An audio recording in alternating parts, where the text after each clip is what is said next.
Bom dia a todos! Graça e paz do Senhor Jesus seja com todos nós. Uma ótima segunda-feira para todos. Hoje é dia 29 de agosto de 2022. Meu Deus, agosto não termina. Hoje é o dia 92 do mês de agosto. Brincadeiras à parte, até porque eu sou nascido no mês de agosto, então nem posso falar. Mas brincadeiras à parte, vamos iniciar aí mais uma semana de devocional. Essa semana vamos caminhar e avançar aí pelo livro de Apocalipse. E eu espero que você esteja lendo a maratona bíblica. Nós estamos lendo 2 salmos por dia, além de um capítulo do Apocalipse. Então, leia. É importante que você leia antes da gente até fazer o nosso devocional aqui, para que você chegue aqui já com alguma ideia daquilo que a gente vai conversar, porque o nosso tempo aqui é muito curto. Falando em tempo curto, vamos entrar logo aí no devocional. Hoje nós vamos...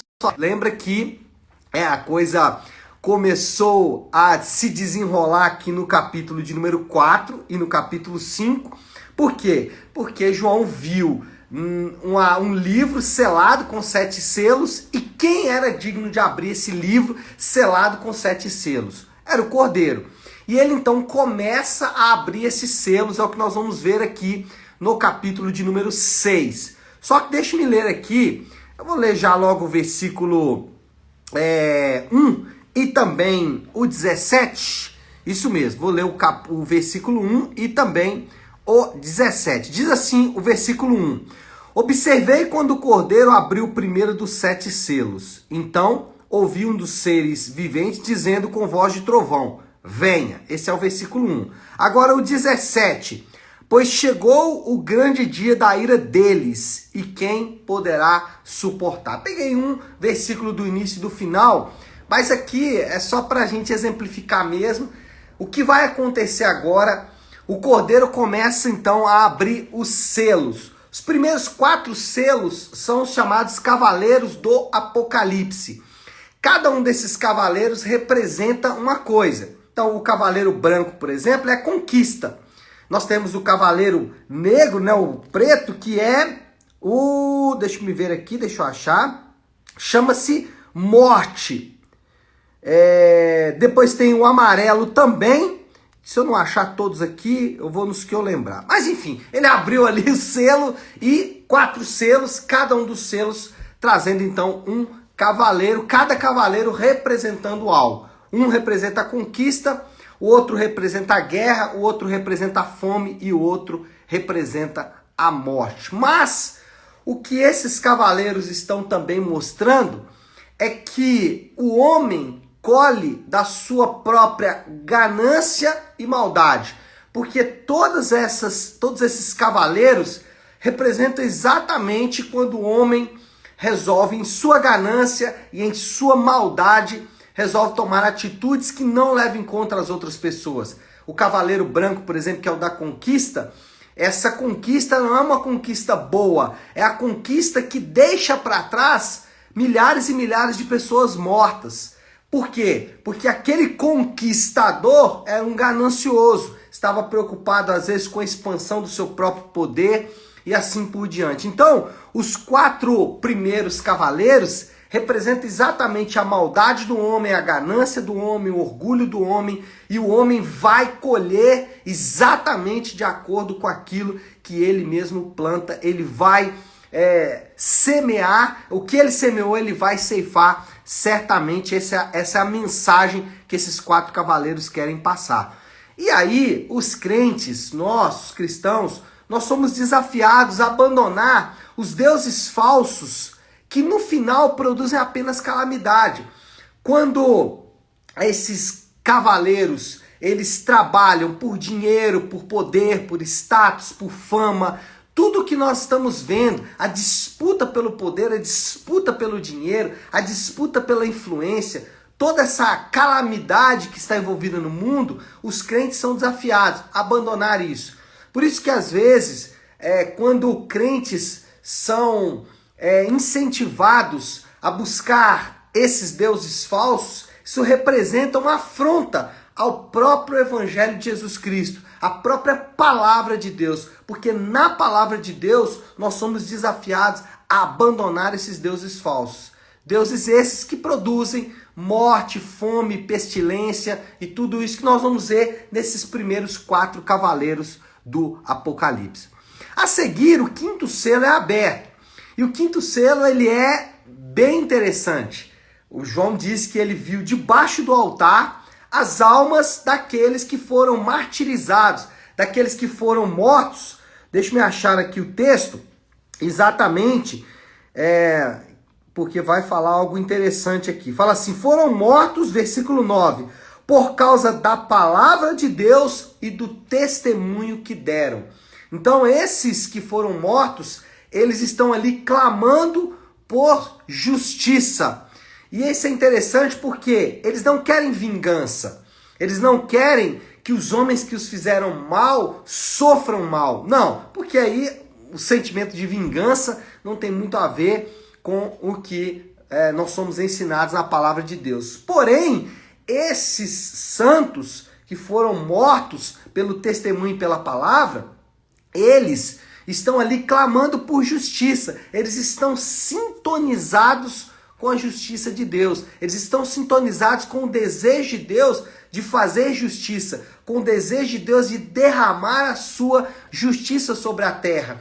E esses santos que foram mortos de maneira injusta são os representantes de todos aqueles que são mortos de maneira injusta, que são mortos por déspotas, que são mortos por assassinos, que são mortos por motivos banais, e são assassinados por motivos banais. Então, esses homens, esses santos que estão ali com as suas almas debaixo do altar, e aqui vale a pena dizer que a ideia de santos no Novo Testamento não tem muito a ver com essa ideia romanista de santos, né?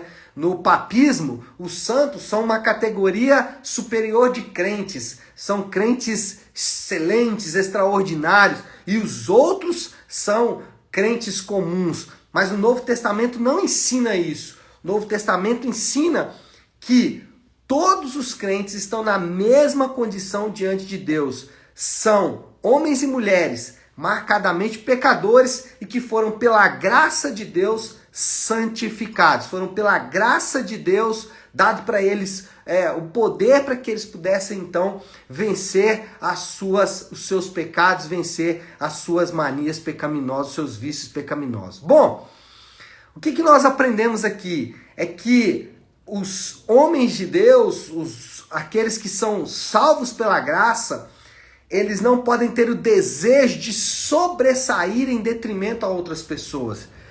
Não era o desejo desses homens aqui, aqueles que estavam ali debaixo do altar, eles não queriam sobressair à custa do sofrimento das outras pessoas. O que eles queriam é apenas que Deus derramasse a sua justiça. E os homens de Deus, os santos de Deus, os crentes, eles não podem querer sobressair em detrimento das outras pessoas. Sobressair nos negócios, sobressair nos relacionamentos, sobressair nos ministérios, enfim. Os crentes não podem desejar sobressair em detrimento a outras pessoas, e é isso que esse 5º selo está querendo mostrar para mim e para você. Bom, chegou então o 6º selo. O 6º selo não é moleza. O texto bíblico diz que vai ter um grande terremoto. De maneira, usando uma metáfora, João diz que os céus são enrolados como se fosse um pergaminho. Tal é a severidade, tal é o nível de impacto que esse 6º selo vai trazer sobre toda a criação. Até agora, o que nós estamos vendo são efeitos sobre o próprio homem. Os cavaleiros, o 5º selo, a justiça de Deus, sempre relacionado à relação entre homem e homem. Mas agora, nesse 6º selo, a consequência do juízo de Deus alcança inclusive o cosmos.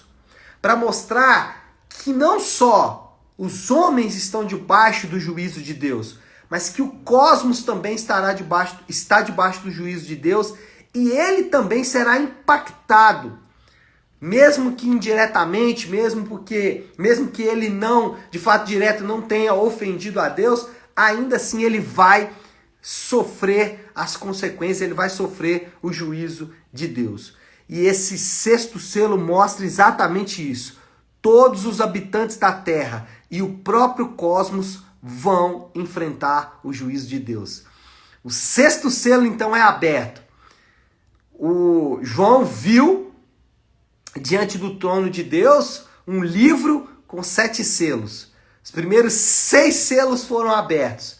Os 4 cavaleiros do Apocalipse, depois as almas dos santos clamando por justiça e depois um terremoto de proporções cósmicas.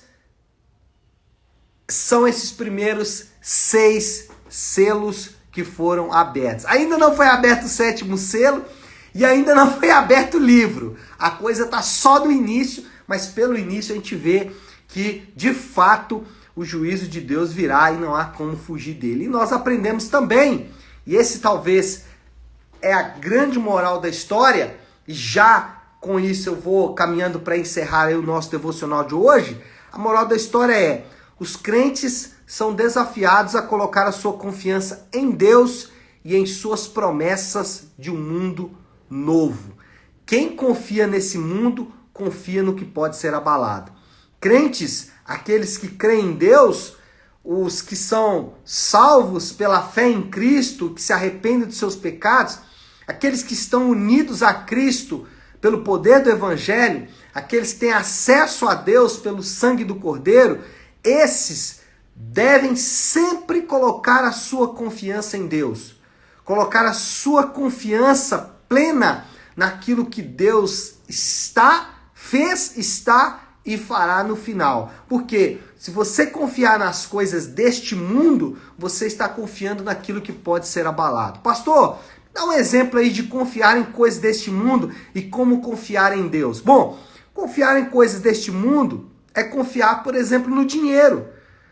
Então, pessoas confiam no dinheiro. E eu não estou falando de pessoas que têm muito dinheiro, porque quando falamos de pessoas que confiam em dinheiro, nós muitas vezes estamos imaginando que são só os ricos. Não.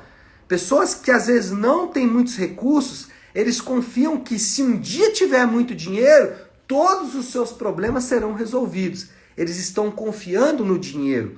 Pessoas que confiam no poder, acham que porque assumiram uma condição de domínio, de influência, de poder, são melhores do que os outros. Então nós vamos ver isso na política, nós vamos ver isso no mundo dos negócios e, lamentavelmente, nós vamos ver isso até no meio da igreja. Pessoas que assumem ministérios, pessoas que assumem responsabilidades na igreja e que confiam neste poder, confiam nesta influência. Isso são coisas que serão abaladas. Isso são coisas que Deus, na abertura de um selo, na abertura do selo lá do que está selando o livro, vai abalar todas essas coisas. Então nós somos desafiados a crer em coisas que não serão abaladas. Crer em coisas como, por exemplo, e aí você pode falar, então tá, pastor, eu não vou crer no dinheiro, eu não vou crer no poder, nessas coisas que serão abaladas. Então em que eu devo confiar? Você deve confiar, por exemplo, no sacrifício permanente e definitivo de Cristo. Você confia totalmente que o sacrifício de Cristo na cruz foi suficiente para você? Se o sacrifício de Cristo foi suficiente para você, as outras coisas não terão tanto valor. Ou as outras coisas terão seu valor real. O dinheiro, para aquele que confia no sacrifício de Cristo, o dinheiro tem o seu valor real. Ele vale somente o que dinheiro vale. Em outras palavras, para o crente, o dinheiro é só dinheiro. O poder é só poder, nada mais do que isso. Então, a disputa aqui é uma disputa de confiança.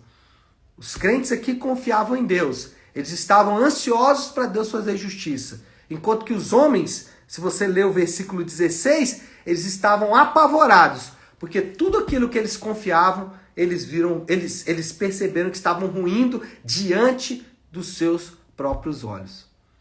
Segunda-feira, vamos iniciar a semana de devocional, como estamos fazendo aqui agora. E qual é o desafio do Léo? O desafio é a decisão final em quem você vai confiar. Se você confia em Deus e em sua palavra, isso muda completamente a sua confiança em outras coisas.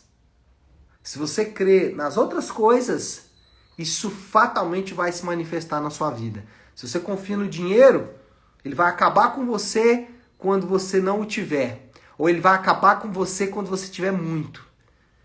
Se você confia no poder, no dia que você não tiver poder mais, a sua vida não tem mais sentido. Então pense sobre isso. A decisão nessa segunda-feira é de confiança. Quem você vai confiar? Você confia naquele que pode abalar todas as coisas? Ou você confia no que pode ser abalado? Vamos orar, vamos colocar tudo isso aí diante de Deus, como eu gosto de fazer toda segunda-feira. Eu gosto de começar a semana de devocionais orando a oração que o Senhor nos ensinou, a oração do Pai Nosso. Então vamos juntos orar a oração do Pai Nosso. Se você puder, pare um instante o que está fazendo e vamos orar. Pai nosso que estás nos céus, santificado seja o teu nome. Venha o teu reino, seja feita a tua vontade, assim na terra como no céu. Dá-nos hoje o nosso pão de cada dia. Perdoa as nossas dívidas, assim como perdoamos aos nossos devedores. E não nos deixes cair em tentação, mas livra-nos do mal, porque teu é o reino, o poder e a glória para sempre. Amém, amém e amém. Amém, meu povo? Bom, então é isso. Nós vamos ficando por aqui. Quero só deixar um recado muito, muito importante. Hoje, às 20 horas, na nossa igreja Nave, nós temos o Talk. Hoje é o Talk de gerações, então é uma oportunidade única que nós temos de ministrar, de junto com a igreja ministrar os nossos jovens e também os nossos adolescentes e crianças. Então hoje, a partir das 20 horas, eu te convido para estar conosco na nossa igreja Nave, tá bom? Deus te abençoe, ótima, excelente segunda-feira para todos, semana abençoada, fiquem com Deus.